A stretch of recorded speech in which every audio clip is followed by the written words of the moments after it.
Western Illinois head coach Joe Davis, team coming off a loss against Charleston Southern. They are back in action on the Beyond Road. They're coming to Nashville. It's the game before their open date, which takes place on November 1st. So, coach, just some thoughts about your team, and then we'll go into some questions. Sure, yeah. Credit to Charleston Southern. Came here and just made more plays at the end of the game than we did.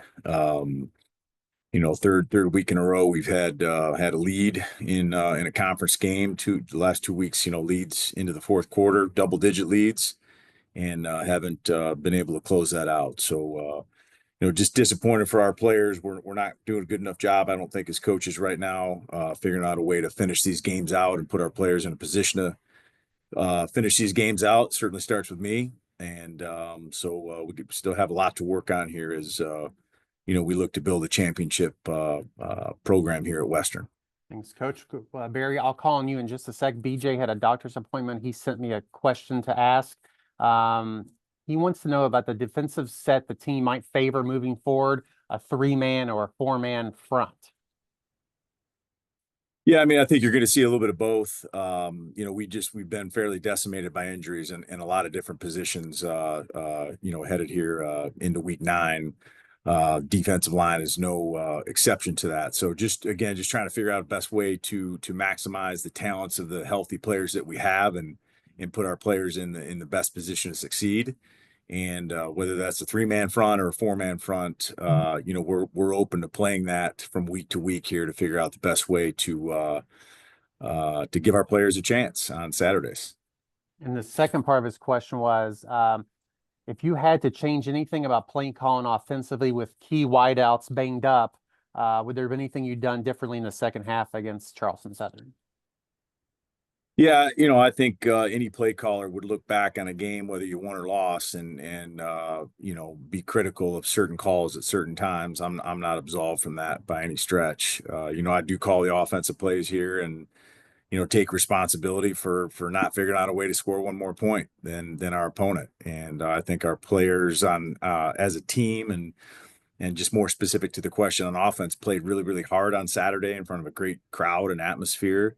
And like I said in my opening statement, I just don't believe we put our guys in enough good positions there late in the game to make plays. And our job as coaches is to maximize the talents and strengths of the players that are available and healthy. And we are very, very nicked up at wide receiver as well, and just have to continue to find a way to make those guys confident and put them in positions to succeed. All right, now your turn, Barry. Go ahead. All right, thank you, Kyle. Good morning, Coach. Hey, good morning. I wanted to ask you about Kason Carswell, who made some interesting plays with his feet on Saturday, and I'm specifically talking about the play to Anaya down the middle of the field. I'm sure you don't want Carson or Kason running around on every play, but how confident are you in his ability to get out of some situations and make a play like that with his feet? Yeah, very confident. I think it's the reality of college football, especially in conference games. You're going to need a couple plays like that, to have a shot in every game. You're going to need a player to do something maybe a little bit off the reservation or off platform, whether that be a quarterback or wide receiver, even a defensive back, maybe being instinctive about a particular coverage or route combination and making a huge play in a football game. And, we certainly needed that at that point. Unfortunately, that play ended Christian Anaya's day. Landed pretty tough there as he got tackled, but was a heck of a play by Case, and he's certainly capable of doing that. He's a really, really good athlete. He's very instinctive. And I think as he gains more confidence, from week to week as freshmen that are playing, certainly at that position, I think we'll see more of those type of splash plays from Kason. Alex Williams is a guy who's made quite an impact for you offensively from his tight end spot. What's made Alex so effective this year? Yeah, I mean, Alex is a great story in our program. Came here as a walk-on right when we were hired at the mid-year there of 2024, and was a little bit banged up his first spring. Last fall served as a very solid number 2 tight end. Got a couple starts for us. But really has taken his game and confidence level to new heights, this fall, and he's maximized his opportunities. A lot of Alex's touchdowns that he's had weren't necessarily designed specifically for him. He executed. He ran the right route. He was in the right spot. He got open and he was able to make the catch. So, big credit to Alex. He's among several guys we have on offense right now that are league leaders. Alex leading the league in touchdowns, and Christian leading the league in receptions, and Markel in rushing yards, and so he's amongst a few guys that I think that have continued to elevate their game this season. You mentioned some plays that Alex has been successful on. Obviously, they're not probably go-to plays, but the pump fake where he slips behind the defense. What is it about Alex's knowledge or football IQ that helps him kind of find those open spots? Well, he's a former quarterback. He was a high school quarterback from a very tradition-rich and successful program at Geneva High School there in the west suburbs. And so I've always say that guys that play high school quarterback have maybe a little bit of instinct advantage at times, just having seen the whole field or been taught how to read the whole field. So he brings that perspective to us. We use the tight ends a lot in our offense all over the field. They certainly have to be jack of all trades. They play traditional tight end. They play wide receiver. They play fullback in the backfield. They play some running back. They line up inside, outside. And so week to week, creatively, we find ways to use those guys as extra blockers or get them in favorable matchups. And Alex has capitalized on that this fall.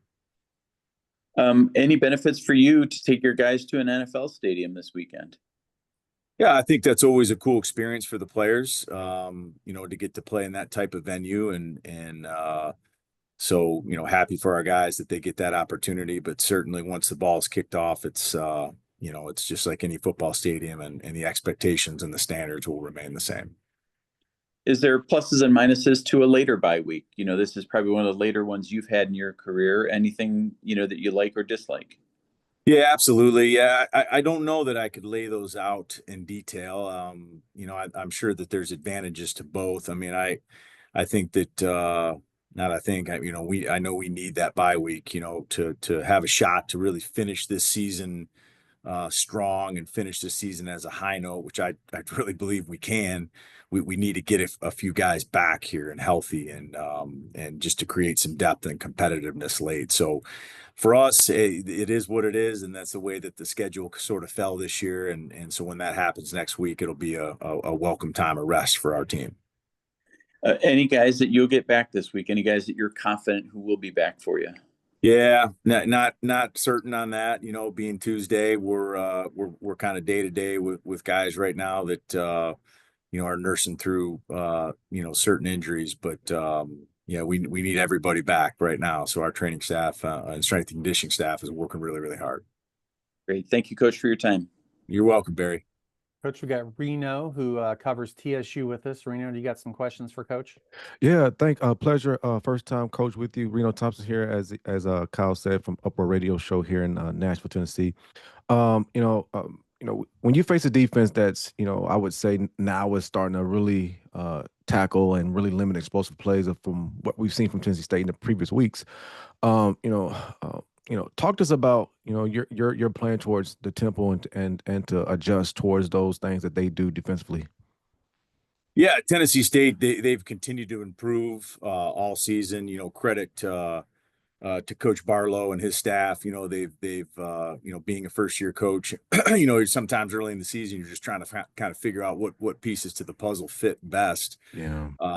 But they've done a heck of a job improving. They've certainly hung their hat this year on defense. You look at their statistics and scores, there's not a lot of people that have put up a lot of points. Coach Williams doing a great job at that defense. So we certainly have spent a lot of time here over the past few days studying them, and they're very, very physical. They're athletic. They're fast.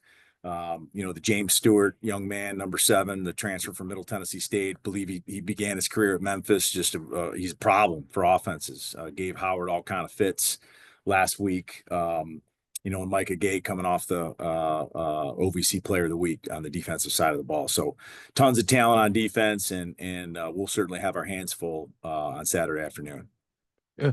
And final question for you, Coach, from me is, even though, again, Tennessee State looked pretty well this past Saturday, but prior to now, they still had a good theme of of not being able to connect in the red zone and things like that. You know, so what are you looking to do defensively to get to be that successful as the other defenses were, and to stopping them from turning, good drives into 6 points, right? So talk to us about that. Yeah, it'll be a challenge for our defense. We've struggled on defense at times this year, and I still believe that we've shown enough positives on defense at times to make me think that we have the capability to put together 4 quarters of really, really good defensive football. We've got some talent, we've got some speed. We're very, very young at some spots, but Tennessee State's offense in the red zone will present some challenges. They've got 2 really, really good receivers. They've got a back that's very dynamic.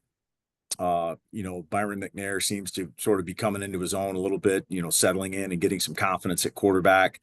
And so we're going to have to really, make sure from a discipline standpoint that we're at the right place in the right time to have a chance to stop those guys in the red zone and up the field. Yeah, thanks again, Coach. Hey, you're welcome, Reno. Coach, appreciate your time. Best of luck this weekend. We'll talk to you again this time next week. Oh, thank you so much.